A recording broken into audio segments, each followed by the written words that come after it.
Hello viewers, it's me Dr. Tahira, your health coach and you are watching channel Health Show with Dr. Tahira। आज हम जिस topic पे बात करेंगे वो है benefits of walking on women's health, यानी कि वॉकिंग के क्या बेनिफिट्स हैं एक औरत की, एक वुमन की लाइफ पर।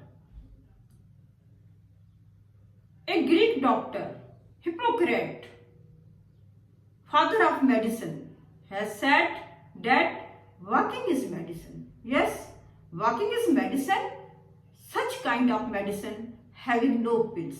यानी कि वॉकिंग एक ऐसी मेडिसिन है जिसमें किसी पिल्स की जरूरत नहीं पड़ती, किसी दवाई की जरूरत नहीं पड़ती। लेट्स सी, देखते हैं कि वॉकिंग के लेडीज की हेल्थ पर क्या बेनिफिट्स होते हैं। फर्स्ट ऑफ ऑल, वॉकिंग करने से आपकी फिजिकल एक्टिविटी जो है वो इंक्रीज होती है, आप एक्टिव होते हैं, आपका जो मूड है वो अच्छा हो जाता है, क्योंकि वॉकिंग करने से कॉर्टिसोल लेवल जो है वो डिक्रीज हो जाती है।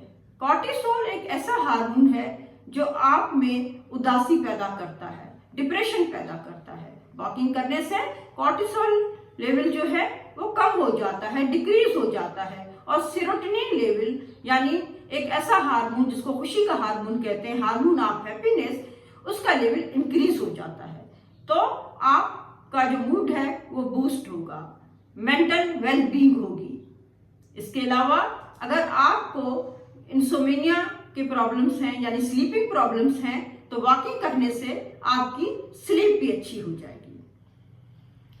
इसके अलावा वॉकिंग करने से आपकी जो बोन डेंसिटी है वो अच्छी हो जाएगी और आपकी बोन्स स्ट्रॉन्ग होंगे, मसल्स स्ट्रॉन्ग होंगे और ऑस्टियोपोरोसिस और आर्थराइटिस जैसी डिजीजेस से आप सेफ रहेंगी।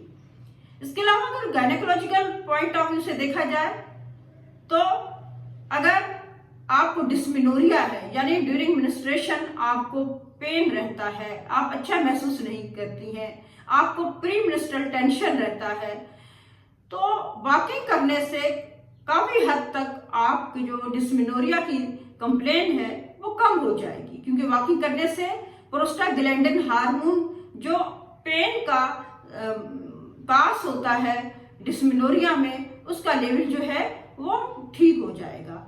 और इसके अलावा अगर आपको एंडोमेट्रियोसिस डायग्नोस हो गया है, एंडोमेट्रियोसिस जैसी डिजीज का हो गई है, तो वॉकिंग करने से एंडोमेट्रियोसिस का जो प्रॉब्लम है काफी हद तक सही हो जाएगा, ट्रीटमेंट और साथ वॉकिंग।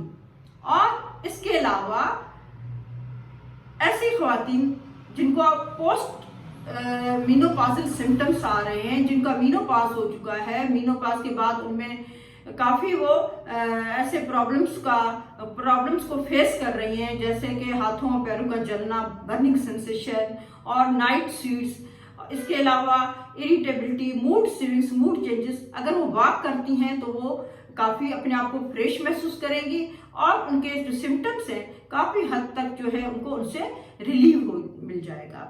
इसके अलावा प्रेगनेंसी में वॉकिंग करना बहुत जरूरी है। अगर ड्यूरिंग प्रेगनेंसी आप वॉक करते हैं तो आपका ब्लड सर्कुलेशन जो है वो अच्छा हो जाएगा, आपके मसल्स स्ट्रॉन्ग होंगे, आपकी बोन्स स्ट्रॉन्ग होंगी और आपके वॉक करने से आपके बेबी पर भी अच्छा इफेक्ट होगा। इसके अलावा वॉकिंग करने से ड्यूरिंग प्रेगनेंसी आप के जो मसल्स हैं वो रिलैक्स होंगे, स्ट्रॉन्ग होंगे, आपके पेल्विक फ्लोर के मसल्स जो हैं स्ट्रॉन्ग होंगे और ड्यूरिंग डिलीवरी यानी at a time of labour आपको काफी जो आपके जो प्रॉब्लम्स है उनसे आप बच जाएंगी, आप प्री एक्लेम्सिया से बच जाएंगी और आप में जो गेस्टेशनल डायबिटीज अक्सर लेडीज को हो जाती है प्रेगनेंसी के दौरान, आप उससे भी सेफ रहेंगी। इसके अलावा आप में जो सी सेक्शन है, सिजेरियन सेक्शन डिलीवरी है, उससे भी आप काफी हद तक बच सकती हैं अगर आप रेगुलर वॉक करती हैं। आप डिलीवरी में कोई ऐसा प्रॉब्लम नहीं होगा, क्योंकि आप वॉक करती हैं, आपकी मसल्स स्ट्रांग है, उनमें फ्लेक्सिबिलिटी आ चुकी है, मसल्स आपके स्ट्रांग हो चुके हैं। इसके अलावा आफ्टर डिलीवरी भी, यानी पोस्टपार्टम जो आपका पीरियड है वो भी आपका बहुत अच्छा गुजरेगा। पोस्टपार्टम हेमरेज भी कंट्रोल रहेगा, और पोस्टपार्टम जो डिप्रेशन होता है अक्सर लेडीज में, यानी कि डिलीवरी के बाद अफसरदगी होना, डिप्रेशन होना, उसके सिम्टम्स भी आप में काफी हद तक कम हो जाएंगे अगर आप रेगुलर वॉक करते हैं। इसके अलावा अगर देखा जाए तो ऐसी लेडीज जिनमें अभी सीए ब्रेस्ट जो है वो डायग्नोस हो चुका है और उनका ट्रीटमेंट स्टार्ट है, तो अगर वो वॉक करती हैं रेगुलर और ट्रीटमेंट भी लेती हैं तो उनमें लाइफ एक्सपेक्टेंसी बढ़ सकती है, उनकी क्वालिटी ऑफ लाइफ जो है इम्प्रूव हो सकती है, क्योंकि ब्लड सर्कुलेशन जो है वो इंक्रीज होगी और ईस्ट्रोजन लेवल जो है, जो काज है ब्रेस्ट कैंसर का, उसका लेवल जो है वो भी कंट्रोल रहेगा। इसके अलावा ऐसी ख्वातीन जिनमें अभी ब्रेस्ट कैंसर नहीं है और वो रिस्क पर है, तो उनको चाहिए वो रेगुलर वॉक करें। रेगुलर वॉक करने से उनमें ब्रेस्ट कैंसर होने के चांसेस कम होते हैं। इसके अलावा सीए कैंसर जिन लेडीज को डायग्नोस हुआ है, उनका ट्रीटमेंट चल रहा है, तो जो ट्रीटमेंट दिया जाता है, जो मेडिसिन दी जाती है, जो उनकी थेरेपी चल रही है, अगर वो रेगुलर वॉक करती हैं तो ऐसी मेडिसिन के जो साइड इफेक्ट्स हैं वो भी उन पर कम हो जाएंगे।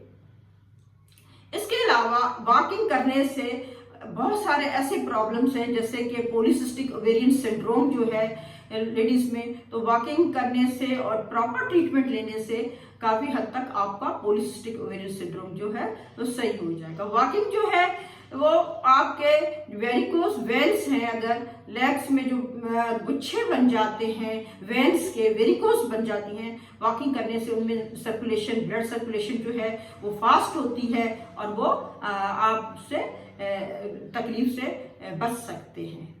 इसके अलावा प्रेगनेंसी के दौरान जो पैरों में स्वेलिंग हो जाती है, एडिमा हो जाता है, तो वॉक करने से आप उससे भी आप तकलीफ से निजात हासिल कर सकती हैं। वॉकिंग के बहुत सारे बेनिफिट्स हैं। वॉकिंग से आपकी जो हेल्थ है बहुत अच्छी हो जाती है, आप फिजिकल और मेंटल जो है फिट रहते हैं। इसके अलावा ये है कि वॉकिंग करने से पहले आप स्लोली वॉकिंग शुरू करें। अपना जो टाइम ड्यूरेशन है वो वॉक का शुरू में आप कम रखें, उसको ग्रेजुअली इंक्रीज करें, आस्ता आस्ता जो वॉकिंग का जो ड्यूरेशन है उसको इंक्रीज करें।